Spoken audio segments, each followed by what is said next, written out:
राधे राधे आप सभी को। नमस्ते, गुड मॉर्निंग।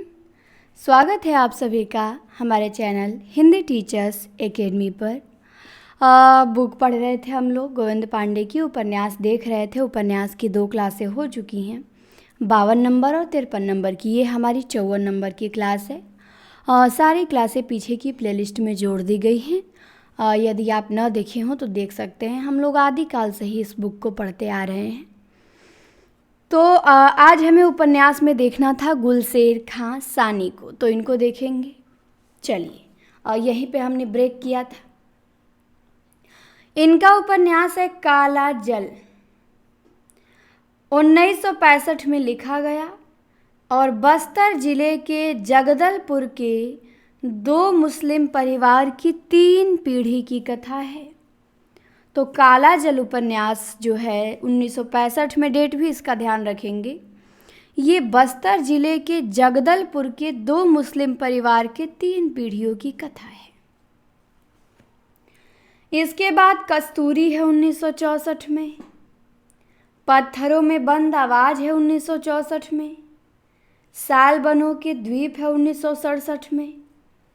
सालबनों के द्वीप में माड़िया जनजाति के जीवन का यथार्थ चित्रण है। इसके बाद नदी और सीपियां हैं 1970 में, पुरुष मानसिकता पे आधारित है ये।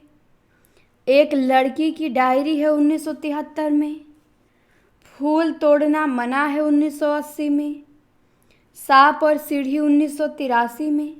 सांप और सीढ़ी बस्तर जिले के आदिवासी की जीवन कथा का अंकन है। तो सानी का हमने कितना उपन्यास देखा? 8 उपन्यास है टोटल, ध्यान देंगे सभी को। काला जल, कस्तूरी, पत्थरों में बंद आवाज, सालबनों के द्वीप, नदी और सीपियां, एक लड़की की डायरी, फूल तोड़ना मना है, सांप और सीढ़ी। इसके बाद हैं राही मासूम रजा। इनके भी उपन्यास दिए गए हैं। जैसे राही मासूम रजा का आधा गांव है 1966 में, गाजीपुर जिले के गंगौली गांव के सैयद मुसलमानों की कथा है। तो आधा गांव का डेट याद रखेंगे, 1966 में। और किस गांव का जिक्र है?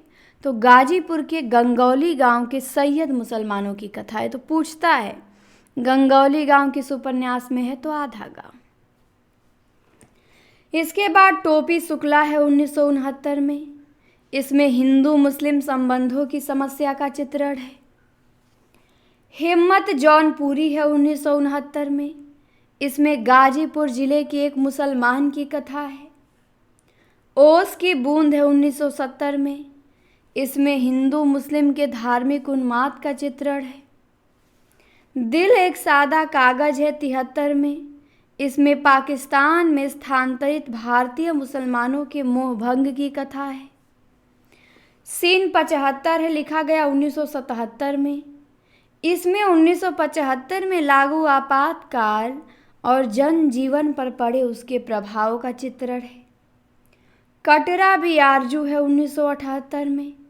इसमें इलाहाबाद के एक मोहल्ले में रहने वाले हिंदू मुसलमान की कहानी है, कटरा भी आरजू में। तो राही मासूम रजा का आधा गांव, टोपी शुक्ला, हिम्मत जौनपुरी, ओस की बूंद, दिल एक सादा कागज, सीन 75, कटरा भी आरजू। राही मासूम के बाद है हिमांशु जोशी। ये एक आंचलिक उपन्यासकार हैं। इनके भी उपन्यास दिए गए हैं। जैसे महासागर है, महासमर नरेंद्र कोहली का, और महासागर हिमांशु जोशी का। 1972 में लिखा गया। इसमें अंडमान निकोबार द्वीप की आदिवासी लड़की की कथा है। फिर अरण्य है हिमांशु जोशी का, अरण्य काव्य नरेश मेहता का, और अरण्य उपन्यास हिमांशु जोशी का। इसमें पहाड़ी जीवन की व्यथा कथा है। तो महासागर, अरण्य। फिर है छाया मत छूना मन, 1974 में। एक लड़की की अपने परिवार के लिए त्याग एवं बलिदान की कथा है। कगार की आग 1976 में अल्मोड़ा जिले के लघौना गांव की गोमती की कहानी है। तुम्हारे लिए 1978 में समय साक्षी है 1982 में आपात के दौरान देश में फैली अराजकता एवं अस्थिरता का चित्रण है। फिर सुराज है 1982 में नायिका गांगी के जीवन संघर्ष का चित्रण है। तो महासागर हिमांशु जोशी का अरण्य है, छाया मत छूना मन है, कगार की आग है, तुम्हारे लिए है, समय साक्षी है, सुराज। तो ये हमने हिमांशु जोशी को देखा। इसके बाद हैं विवेकी राय, जो कि एक आंचलिक उपन्यासकार हैं। इनके भी उपन्यास दिए गए हैं जिनको हम देखेंगे। तो सबसे पहले है बबूल। बबूल लिखा गया 1967 में। गाजीपुर के मजदूरों पर आधारित है बबूल। कब लिखा गया? 1967 में। पुरुष पुराण है 1975 में। दुखन के द्वारा नए पुराने संघर्ष का चित्रण है। लोक ऋण है 1977 में। ग्रामीण संस्कृति व आयातित आधुनिक संस्कृति के बीच तनाव का चित्रण है। श्वेत पत्र है 1979 में। पूर्वांचल के जनजीवन का सजीव चित्रण है। सोना माटी है 1983 में। गाजीपुर बलिया के बीच जो करैल क्षेत्र पड़ता है उसका जनजीवन का चित्रण है इसमें, सोना माटी में। समर शेष है 1988 में। इसमें पूर्वांचल के किसान मजदूर के शोषण एवं उनके संघर्ष की कथा है। मंगल भवन है, इसमें राष्ट्र निष्ठा और देशभक्ति है। नमामि ग्रामम में गांव की दुर्दशा का अलग अलग शीर्षक में चित्रण है। अमंगल हारी 2000 में, देहरी के पार 2003 में। तो विवेकी राय के उपन्यास हैं बबूल, पुरुष पुराण, लोक ऋण, श्वेत पत्र, सोना माटी, समर शेष है, मंगल भवन, नमामि ग्रामम, अमंगल हारी, देहरी के पार। इसके बाद अब आते हैं भगवान दास मोरवाल। ये एक महत्वपूर्ण आंचलिक उपन्यासकार के रूप में प्रसिद्ध हैं और इनकी प्रकाशित कुछ कृतियां निम्नांकित हैं। 3 उपन्यास लिखे हैं भगवान दास मोरवाल। काला पहाड़, बाबल तेरे देश में और रेत। रेत समाधि गीतांजलि श्री का और रेत है भगवान दास मोरवाल का। काला जल सानी का, काला पहाड़ भगवान दास मोरवाल का। मेरा पहाड़ शेखर जोशी का, 3 पहाड़ कृष्णा सोबती का।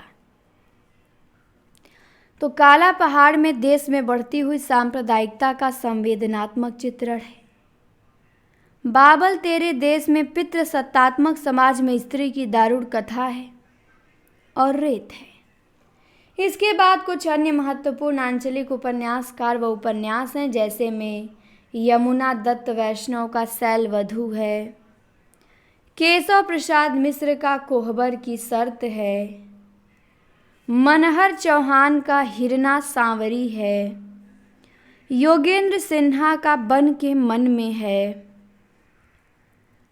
श्याम परमार का मोर झाला है, मधुकर गंगाधर का मोतियों वाले हाथ, फिर से कहो सुबह होने तक है, मायानंद मिश्र का है माटी के लोग सोने की नैया, रघुवर दयाल सिंह का है त्रियुगा, रामदेव शुक्ल का है ग्राम देवता विकल्प, हरगुलाल का है भीतरी कुआं।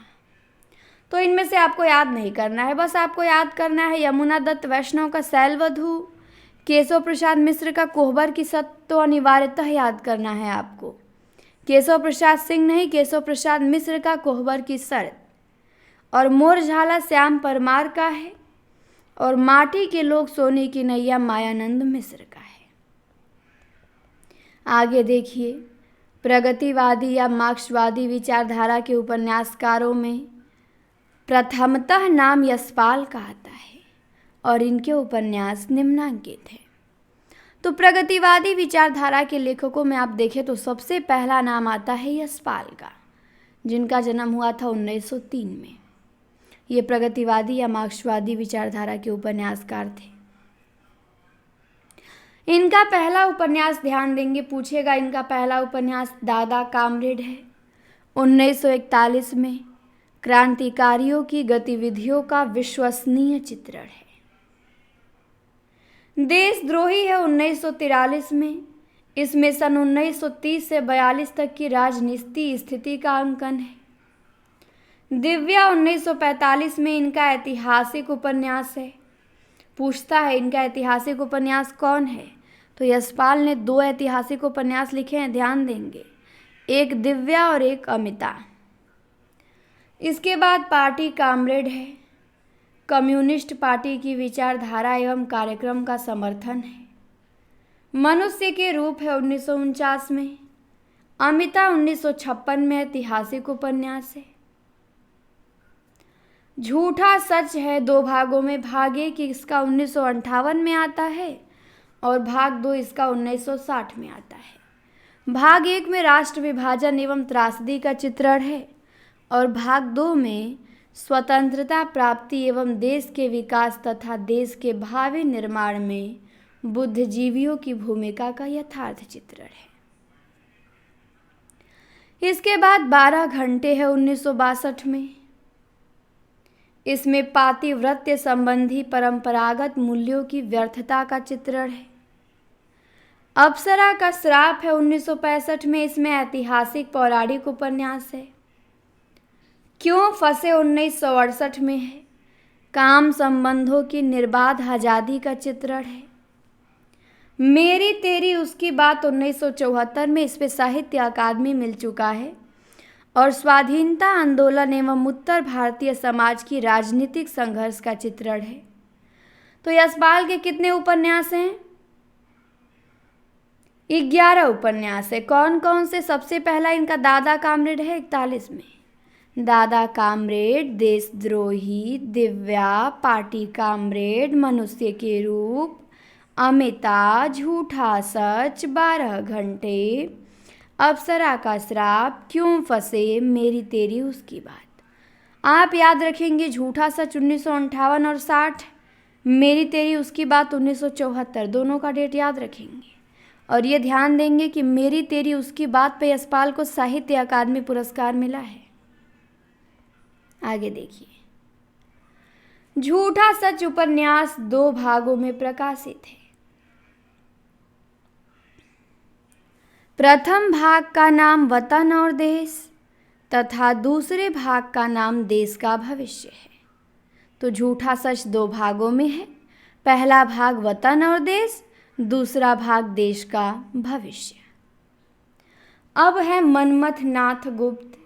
इन्होंने निम्न उपन्यासों की रचना की है, जैसे बहता पानी है, चक्की है, आस्तीन के सांप है, शहीद और शोहदे है, षड्यंत्र है, रात और दिन है, आधी रात के अतिथि है, अल जुल्फिकार है, ख्याल अच्छा है, तोड़म फोड़म, दिन दहाड़े, शहादत नामा। तो आपको इनका 2 उपन्यास याद रखना है, केवल 2 या 3। एक तो बहता पानी याद रखेंगे, बहता हुआ पानी राजेंद्र अवस्थी का, और बहता पानी मनमथ नाथ गुप्त का।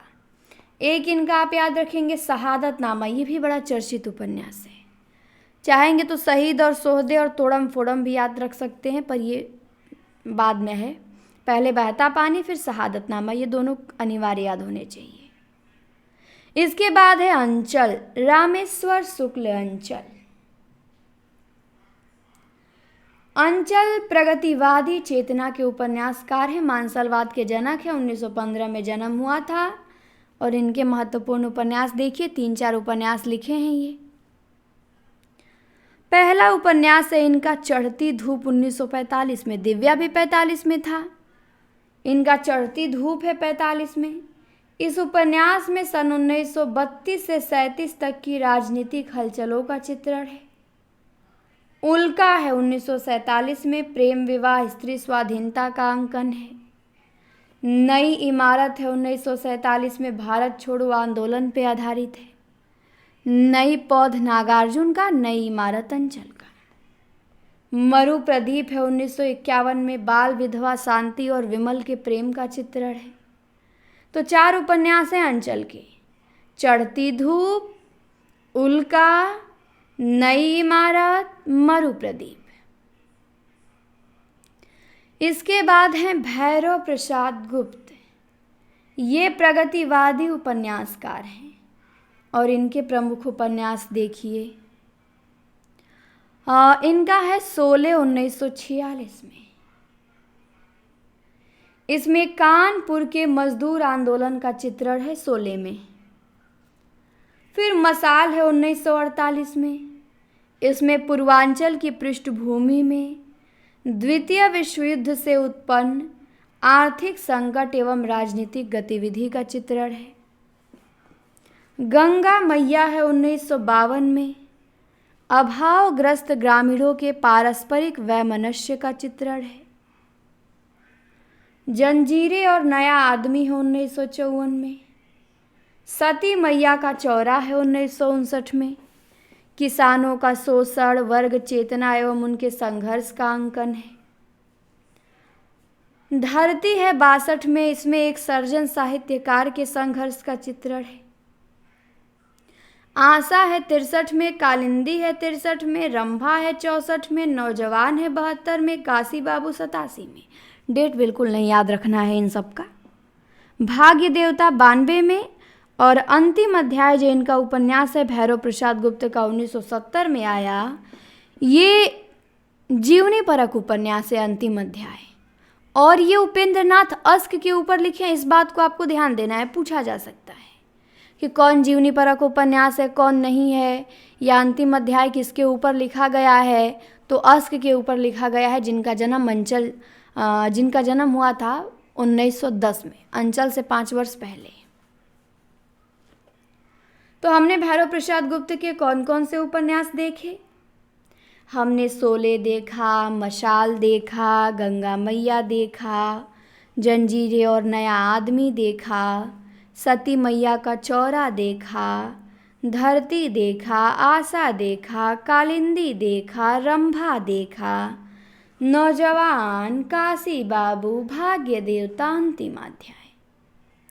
इसके बाद आते हैं अमृत राय जो समाजवादी उपन्यासकार हैं। हम इनके उपन्यास देखेंगे। प्रेमचंद जी के पुत्र थे, 1921 में जन्म हुआ था। तो अमृत राय के उपन्यास देखिए। बीज है 1952 में।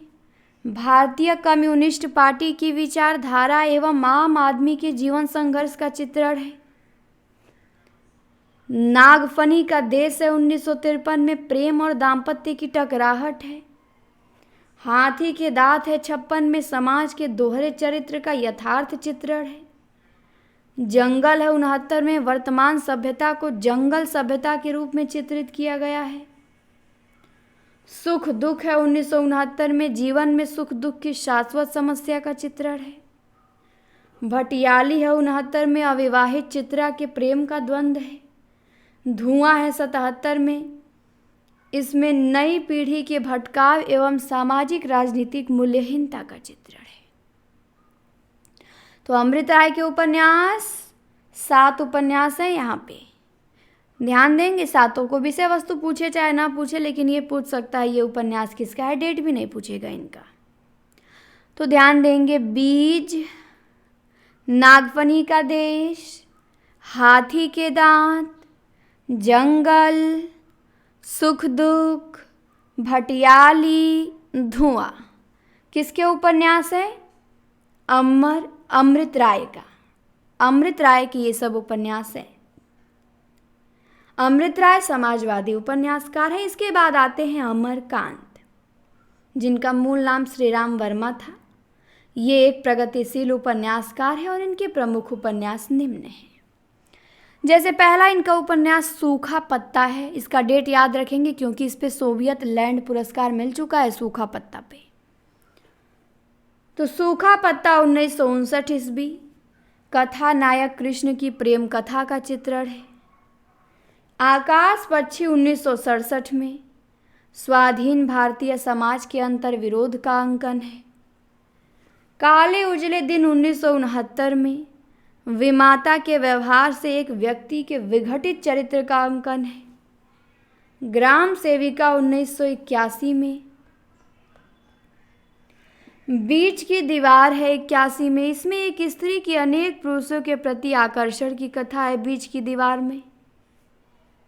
सुखजीवी है 82 में। सुन्नर पांडे की पतोहू है इन्हीं हथियारों से है 2003 में। तो इन्हीं हथियारों से का डेटा आपको ध्यान देना है। इस पे साहित्य व्यास दोनों मिला है और इन्हीं हथियारों से 2003 में लिखा गया है। और इसका विषय वस्तु भी ध्यान देना है। भारत छोड़ो आंदोलन से लेके स्वतंत्रता प्राप्ति तक के सामाजिक राजनीतिक यथार्थ का चित्रण इसमें किया गया है। तो चलिए देखते हैं कौन कौन से उपन्यास अमरकांत का है। सूखा पत्ता, आकाश पक्षी, काले उजले दिन, ग्राम सेविका, बीच की दीवार, सुखजीवी, सुन्नर पांडे की पतोहू, इन्हीं हथियारों से 2003 में। आगे दिया है कि अमरकांत और श्रीलाल शुक्ल को सन 1911 में 45वां ज्ञानपीठ पुरस्कार दिया गया संयुक्त रूप से। अमरकांत के बाद अब आते हैं हमारे भीष्म साहनी। इनको देखेंगे। 1915 में जन्म हुआ था इनका।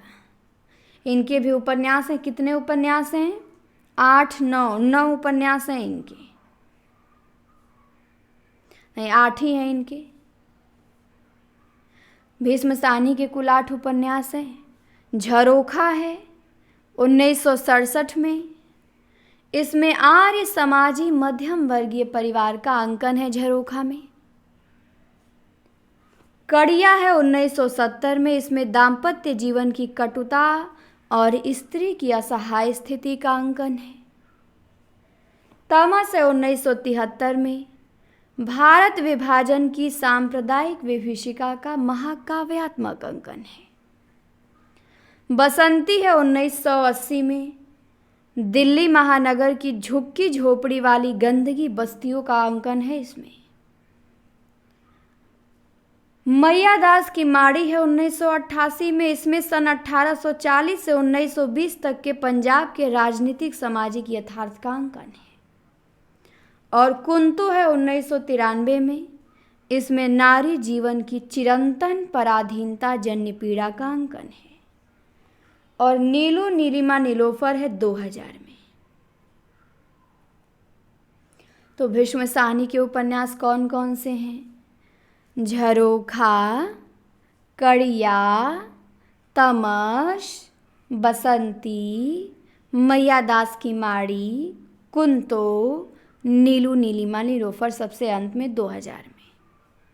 तो यहाँ से प्रश्न बनता है और नेट में तो इनके उपन्यासों का क्रम देता है लगाने को।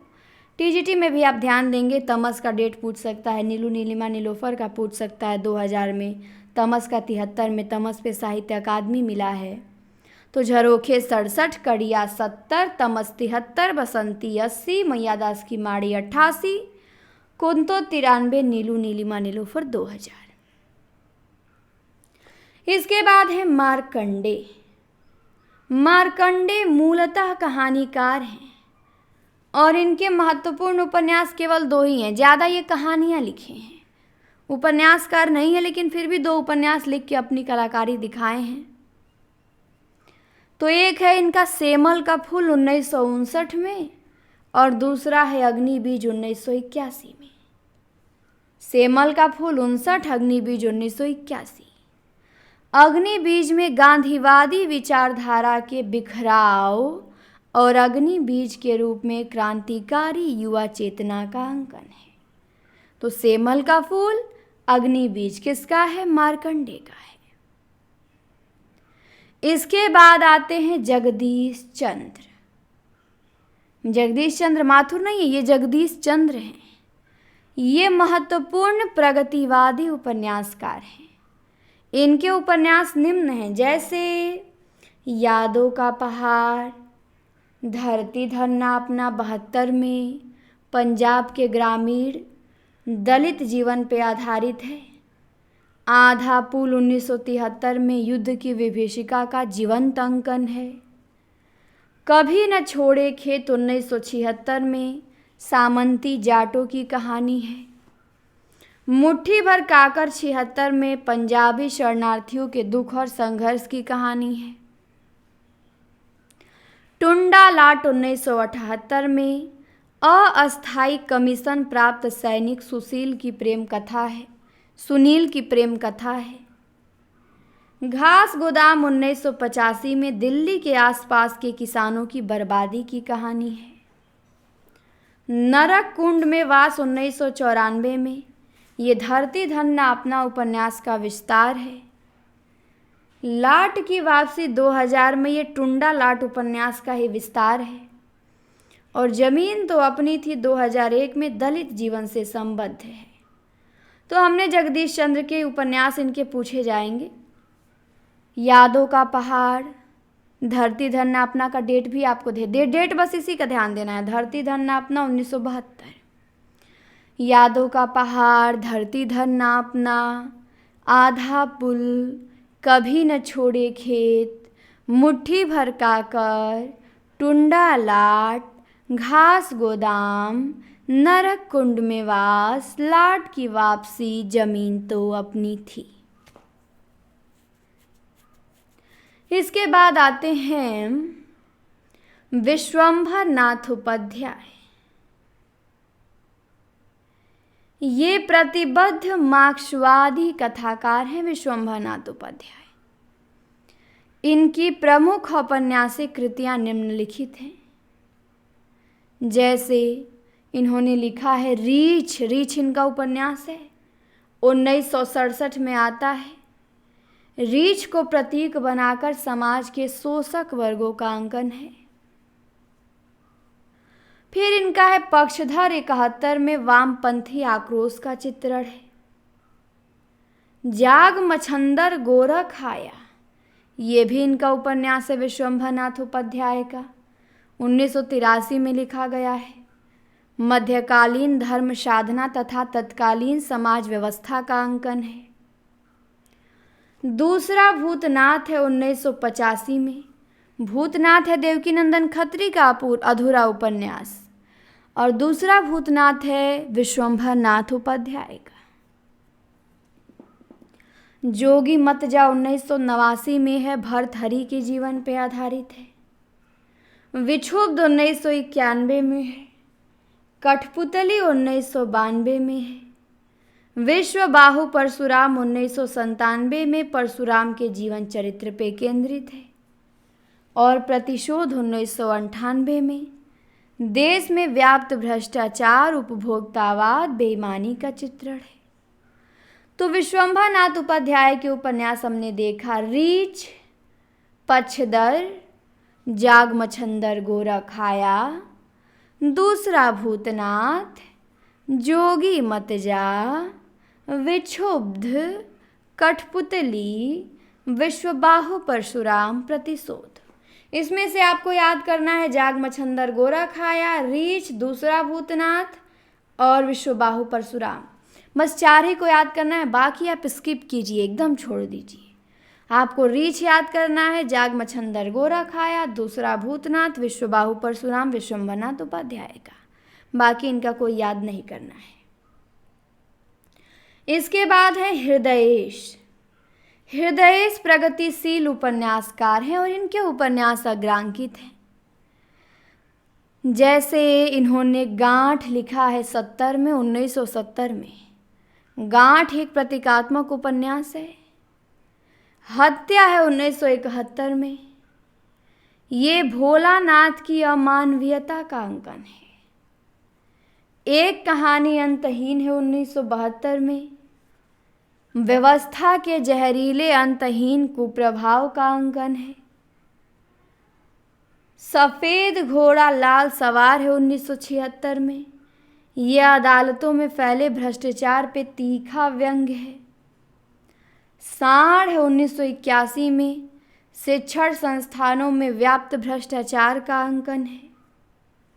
पुनर्जन्म है। दंड नायक है। दंड नायक में कथा नायक का अपने अधिकारों के लिए किए गए संघर्ष का अंकन है। पगली घंटी है 1995 में, इसमें जेल के परिवेश का चित्रण है। किस्सा हवेली है, प्रतीकात्मक उपन्यास है, 2004 में आया। तो हृदयेश के उपन्यास कितने हैं? 9 हैं। गांठ, हत्या, हत्या कहानी है जैनेन्द्र की। गांठ, हत्या, एक कहानी अंतहीन, सफ़ेद घोड़ा लाल सवार, साढ़, पूर्व जन्म, दंड नायक, पगली घंटी, किस्सा हवेली। तो इनके लगभग सभी उपन्यास आपको ध्यान देने हैं हृदयेश के। ज़्यादा आपको इनका ध्यान देना है गांठ, सफ़ेद घोड़ा लाल सवार, साढ़, पगली घंटी, किस्सा हवेली। ये आपको ज़्यादा ध्यान देना है, जिस पर ट्रिक लगा है। इसके बाद बद्दी उज्जमा है। बद्दी उज्जमा प्रगतिवादी उपन्यासकार हैं और इनके उपन्यास भी निम्नांकित हैं। जैसे बद्दी उज्जमा ने लिखा है एक चूहे की मौत 1971 में। ये फैंटेसी शैली में लिखा गया प्रतीकात्मक उपन्यास है। फिर छाकों की वापसी 1975 में है। विभाजन के बाद बिहार से पूर्वी पाकिस्तान आए मुसलमानों के मोह भंग का अनुभूतिपूर्ण अंकन है। फिर अपुरुष है 1976 में, प्राइवेट कॉलेज के प्राध्यापकों की मानसिकता का अंकन है। छठा तंत्र है 1977 में, आज की शोषण पे आधारित प्रतीकात्मक उपन्यास है। और सभा पर्व है 94 में, जो अपूर्ण उपन्यास है। तो बद्दी उज्जमा के 5 उपन्यास है। कौन कौन? एक चूहे की मौत, छाकों की वापसी, अपुरुष, छठा तंत्र, सभा पर्व। तो चूहे की मौत बद्दी उज्जमा, छाकों की वापसी बद्दी उज्जमा, अपुरुष, छठा तंत्र, सभा पर्व बद्दी उज्जमा। बद्दी उज्जमा ने एक चूहे की मौत में कथा सरित सागर और काका की मेटाफोर्सिस नामक कहानी के शिल्प का प्रयोग किया है। तो बद्दी उज्जमा ने एक चूहे की मौत में कथा सरित सागर और काका की मेटाफोर्सिस नामक कहानी के शिल्प का प्रयोग किया है। आगे देखिए, अब आते हैं मुद्रा राक्षस। किसको देखेंगे? मुद्रा राक्षस को देखेंगे हम। इन्होंने भी निम्नलिखित उपन्यासों की रचना की है, मुद्रा राक्षस ने भी। जैसे अचला एक मनः स्थिति, भगोड़ा, शोक संवाद, मेरा नाम तेरा नाम, हम सब मनसाराम, शांति भंग, प्रपंच तंत्र, दंड विधान। तो मुद्रा राक्षस के आपके जो ध्यान देने हैं उपन्यास पे, सब नहीं याद करना है, 8 हैं, आपको 4-5 ध्यान देना है बस। 1933 में मुद्रा राक्षस का जन्म हुआ था। तो इनका आप याद रखेंगे अचला एक मनः स्थिति। इसके बाद याद रखेंगे मेरा नाम तेरा नाम। इसके बाद याद रखेंगे भगोड़ा और हम सब मनसाराम। चाहे तो प्रपंच तंत्र भी याद रख सकते हैं, तो बस जिस पर ट्रिक लगा है वही। अचला एक मनः स्थिति, भगोड़ा, मेरा नाम तेरा नाम, हम सब मनसाराम, प्रपंच तंत्र। इसके बाद है जगदम्बा प्रसाद दीक्षित। इन्होंने भी कई उपन्यास लिखे हैं, तो इनके उपन्यास देख लेते हैं। इनके भी उपन्यास 3 ही हैं, तीनों चर्चित हैं। तो इन्होंने लिखा है कटा हुआ आसमान,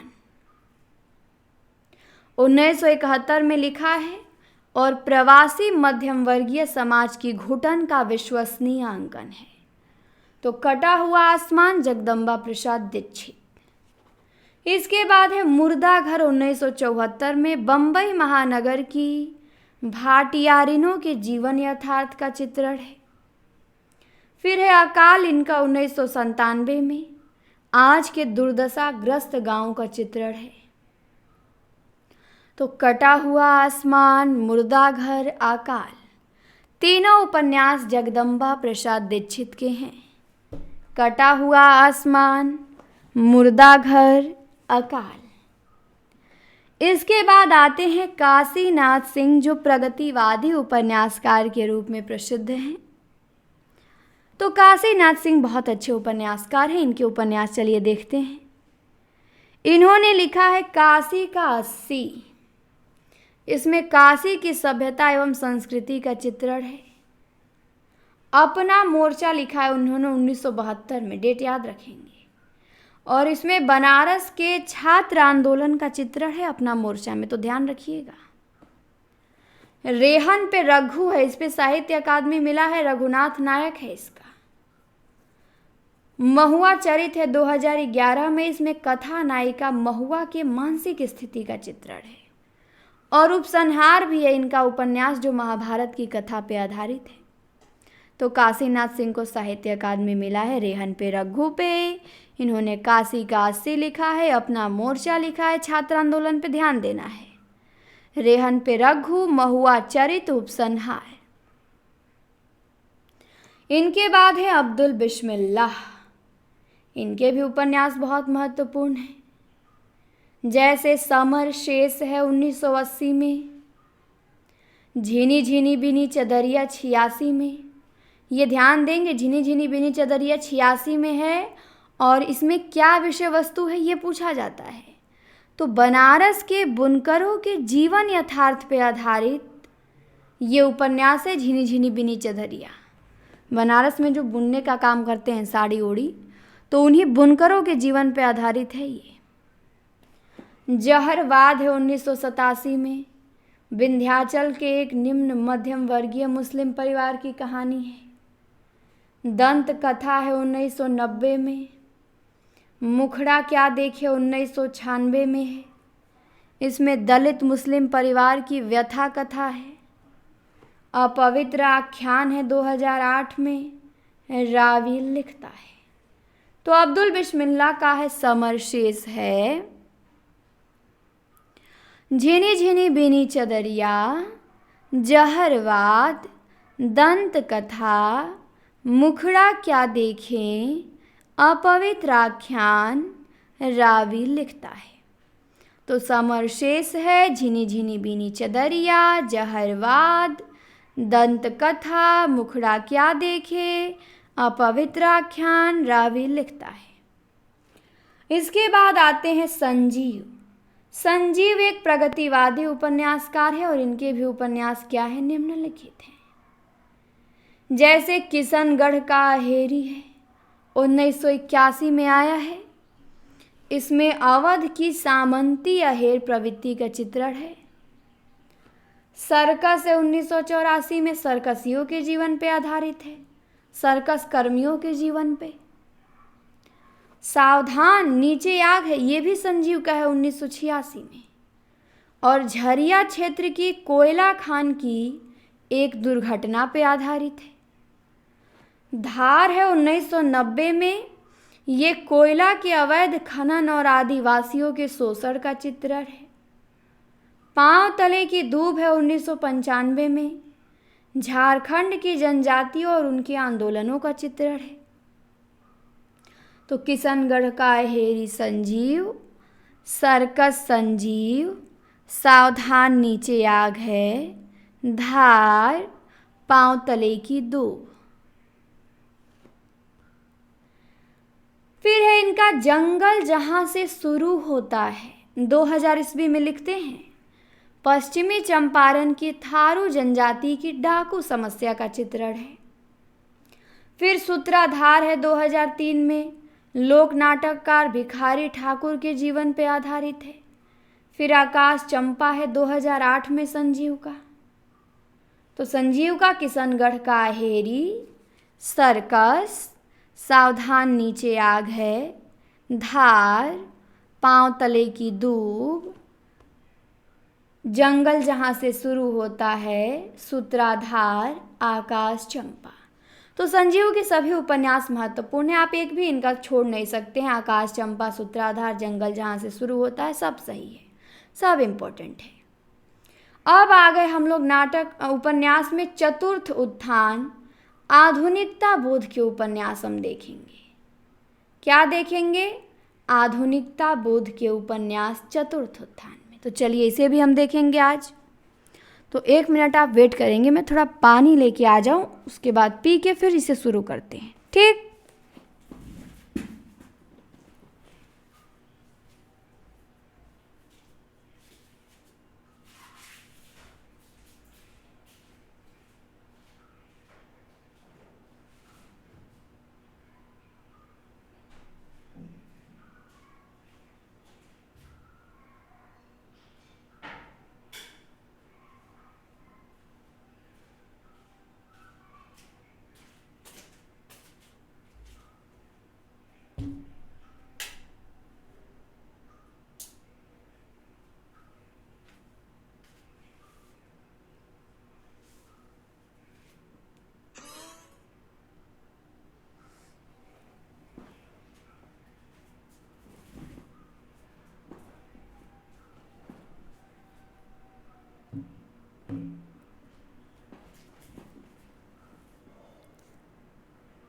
तो चलिए हम चतुर्थ उत्थान, आधुनिकता बोध के उपन्यास क्या करेंगे, देखेंगे।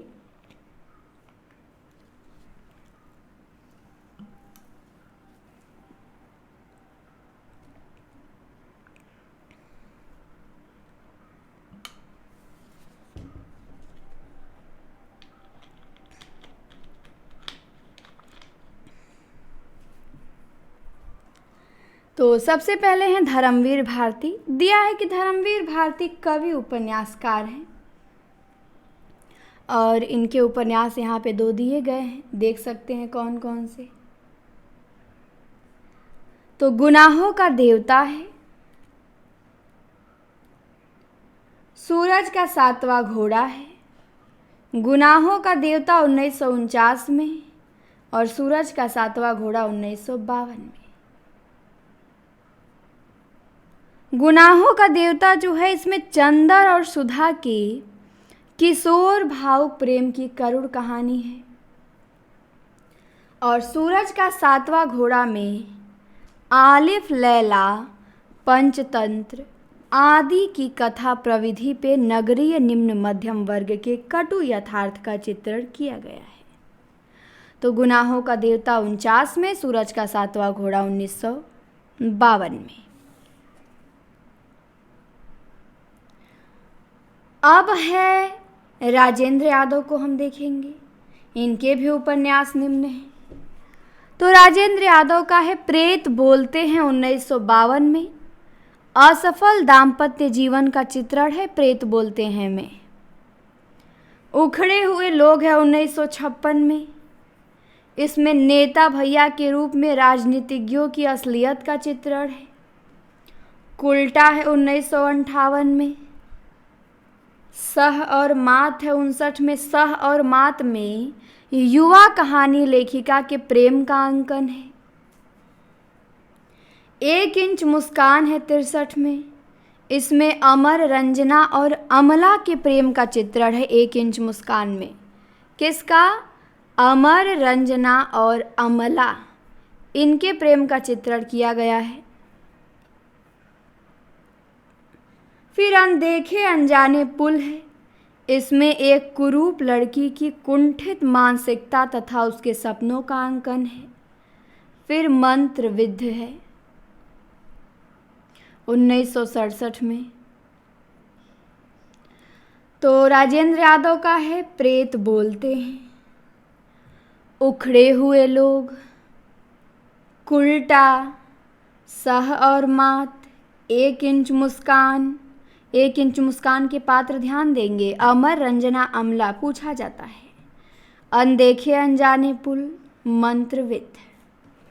जो राजेंद्र यादव का उपन्यास है प्रेत बोलते हैं, इस उपन्यास को सन 1960 में सारा आकाश नाम से प्रकाशित किया गया। पहले तो इसका नाम था प्रेत बोलते हैं, बाद में नाम बदल के इसका क्या कर दिया गया, सारा आकाश कर दिया गया। 1 इंच मुस्कान की जो रचना है ये राजेंद्र यादव ने अपनी पत्नी मन्नू भंडारी के सह लेखन में किया है। तो 1 इंच मुस्कान की रचना राजेंद्र यादव और मन्नू भंडारी दोनों लोग मिल के लिखे हैं। अब आते हैं प्रभाकर माचवे। 1917 में जन्म हुआ था इनका। ये प्रयोगवादी उपन्यासकार हैं। इनके उपन्यास भी निम्न है भाई, देख लीजिए। डेट तो इनका नहीं ध्यान देना है, बस उपन्यास इनके याद होने चाहिए। परंतु, एक तारा, सांचा, द्वाभा, जो, किशोर, 30-40-50, अनदेखी, दर्द के पैबंद, द्यूत, किस लिए, आंखें मेरी बाकी उनका, लापता। तो ये किसके उपन्यास हैं, माचवे जी के।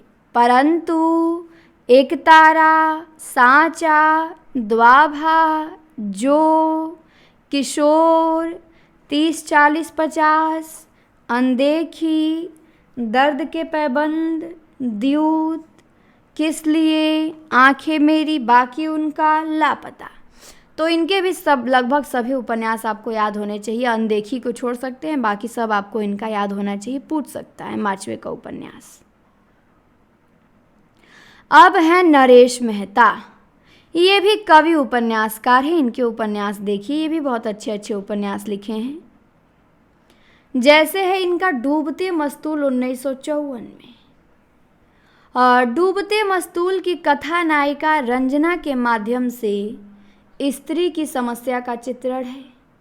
तो डूबते मस्तूल की नायिका रंजना है और इसमें स्त्री समस्या का चित्रण है। यह पथ बंधु था 1962 में है। आदर्शवादी दंपति श्रीधर और सरस्वती के जीवन संघर्ष का अंकन है। धूमकेतु एक श्रुति है 1962 में।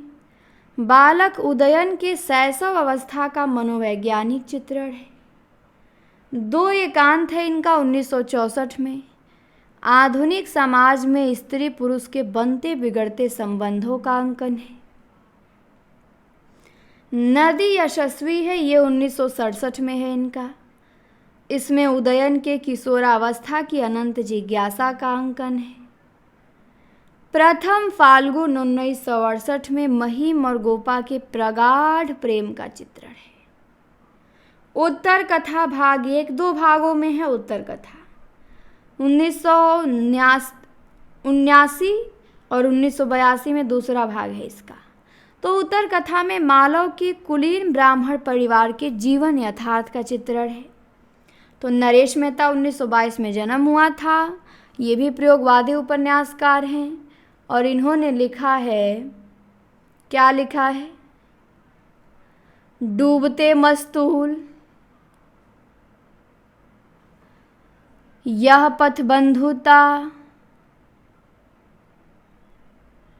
धूमकेतु एक श्रुति, 2 एकांत, नदी यशस्वी है, प्रथम फाल्गुन, उत्तर कथा। तो नरेश मेहता के यही 6-7 उपन्यास हैं, इन्हीं को ध्यान देना है। इसके बाद आते हैं गिरधर गोपाल। गिरधर गोपाल को देखेंगे। इनके उपन्यास 2 ठो हैं, दोनों फेमस हैं, बहुत ज़्यादा फेमस हैं दोनों। तो पहला तो है चांदनी के खंडहर, दूसरा है कंदील और कुहासे। तो चांदनी के खंडहर जो उपन्यास है, इसमें 24 घंटे की कथा प्रस्तुत की गई है। और कंदील और कुहासे में मध्यम वर्ग के आर्थिक संघर्ष, व्यवस्था और निराशा का चित्रण है। तो ध्यान देंगे आप।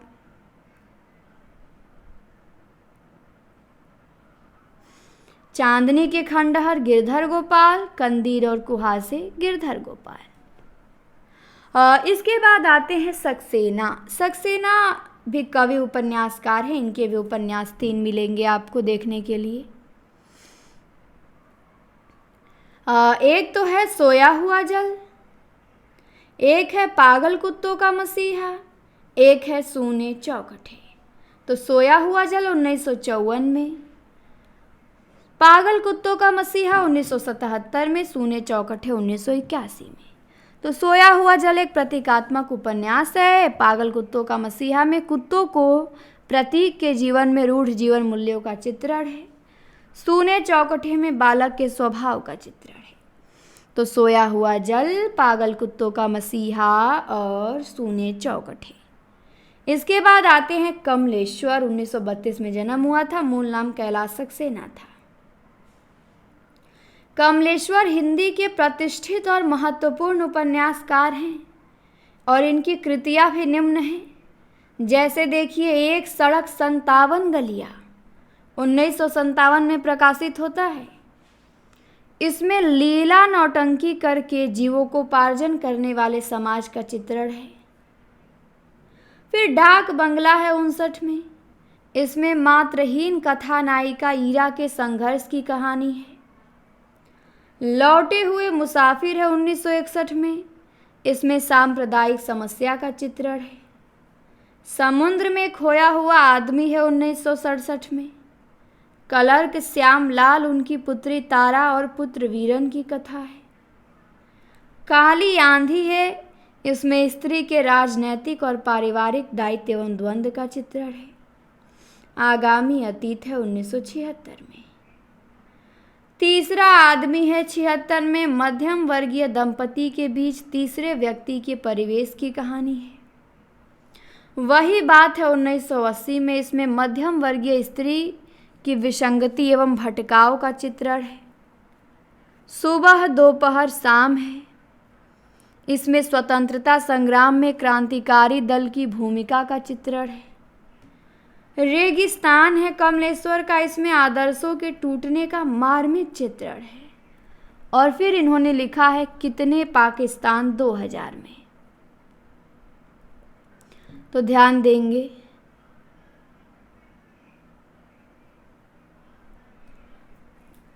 इनके उपन्यास सभी आपको ध्यान देना है। कमलेश्वर बहुत अच्छे उपन्यासकार हैं, कोई भी इनका पूछ सकता है उपन्यास।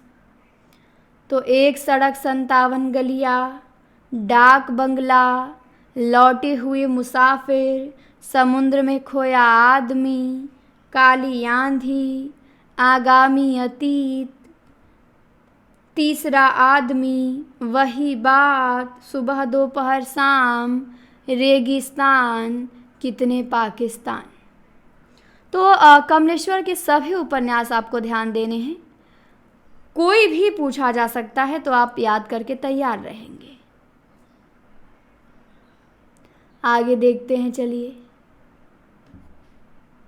आगे है कृष्ण बलदेव वैद्य। कौन है? कृष्ण बलदेव वैद्य हैं, इनको देखेंगे। तो कृष्ण बलदेव वैद्य का है उसका बचपन 1957 में। विमल उर्फ जाए तो जाए कहाँ 1974 में। फिर है दूसरा ना कोई, दर्द ला दवा, गुजरा हुआ जमाना, और काला कोलाज, नर नारी, माया लोक, एक नौकरानी की डायरी। तो आपको कृष्ण बलदेव वैद्य का उसका बचपन ध्यान देना है और एक नौकरानी की डायरी ध्यान देना है। इनके दो ही उपन्यास आपको ध्यान देने हैं, उसका बचपन और एक नौकरानी की डायरी।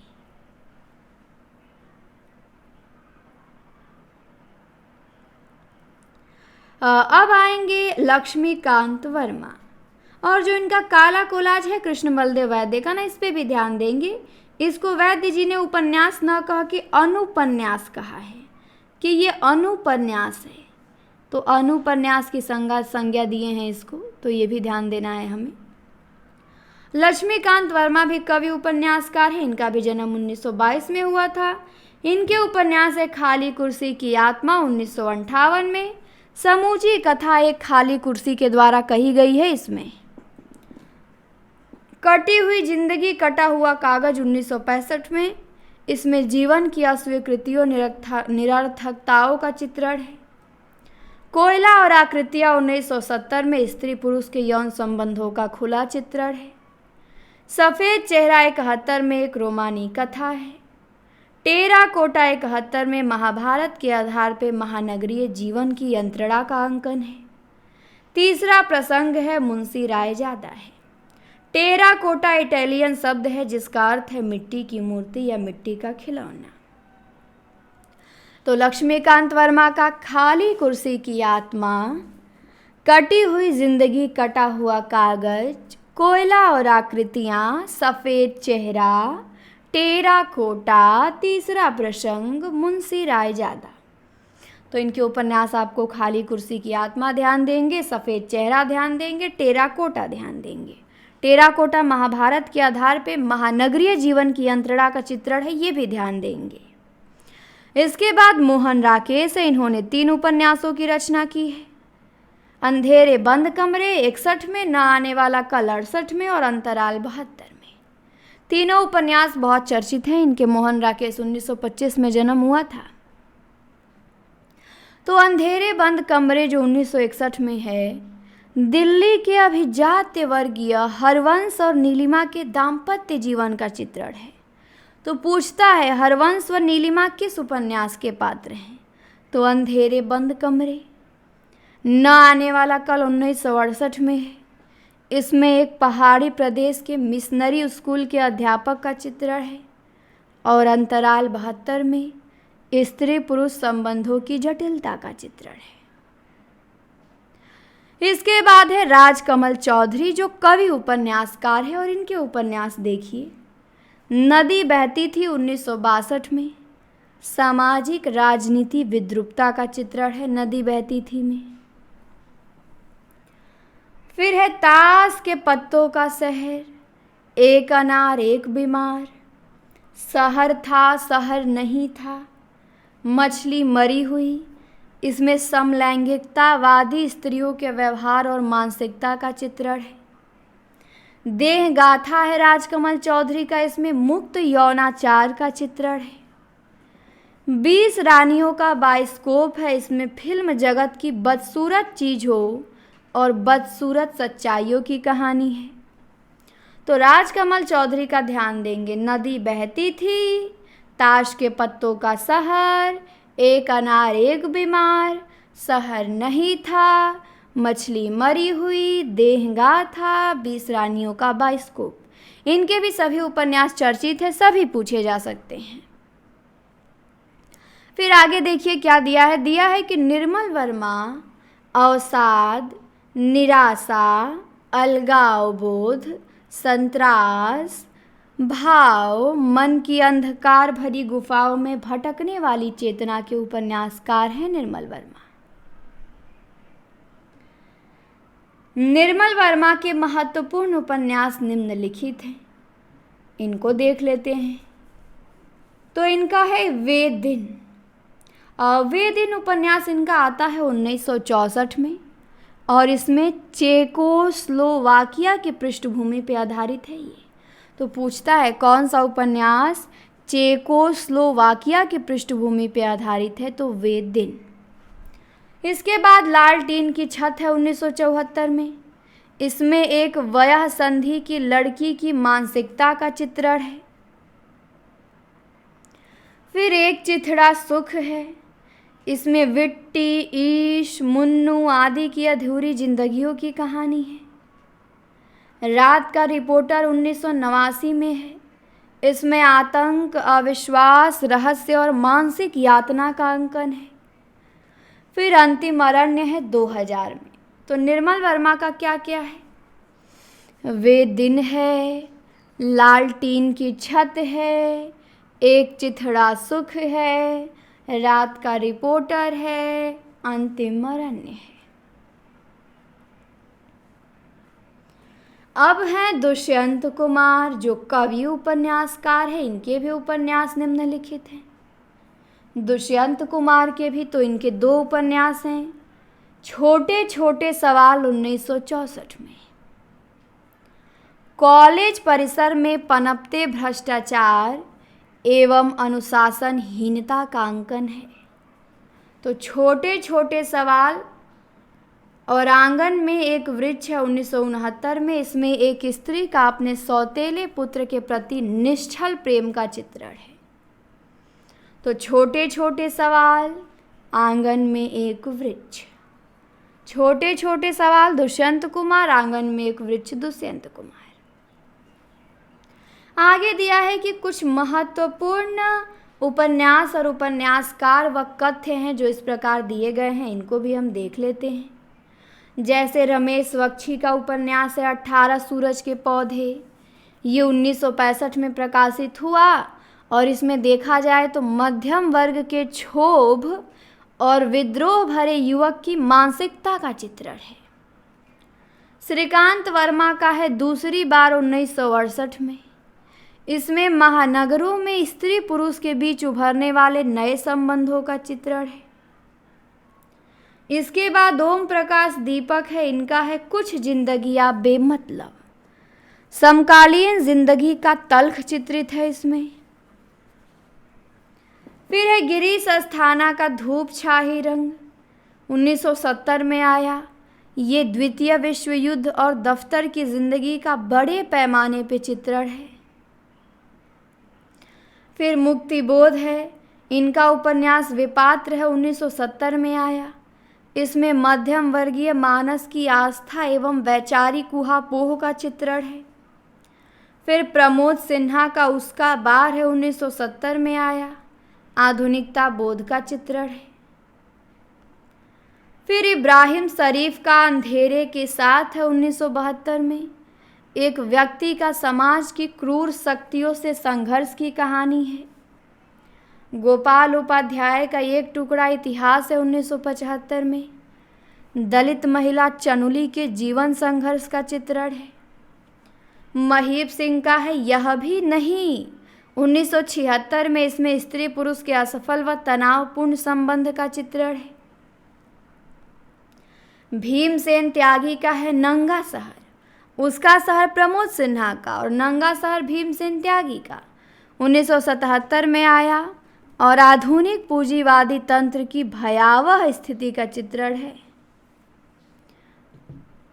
फिर है विपिन कुमार, इनका है बीती आप बीती आप। तो इसमें साहित्यकारों की जीवन की असंगति का चित्रण है। फिर रमेश चंद्र सिन्हा का है सोमाचरित। किसका है सोमाचरित? रमेश चंद्र सिन्हा का। इसमें मानव समाज की पूंजीवाद से साम्यवाद की ओर यात्रा का अंकन है। रविंद्र कालिया का है खुदा सही सलामत है, 2 भागों में है। इसमें नारी शोषण का चित्रण है। फिर है रविंद्र कालिया, इनका है खुदा सही सलामत है, देख चुके हम लोग। दूधनाथ सिंह का है आखिरी कलाम, 2003 में। विषय वस्तु ध्यान देना है, बाबरी मस्जिद ध्वंस की घटना पे आधारित है। तो हमने इतना पढ़ा, हमको ध्यान किस पे देना है? रमेश बख्शी का 18 सूरज के पौधे ध्यान देना है।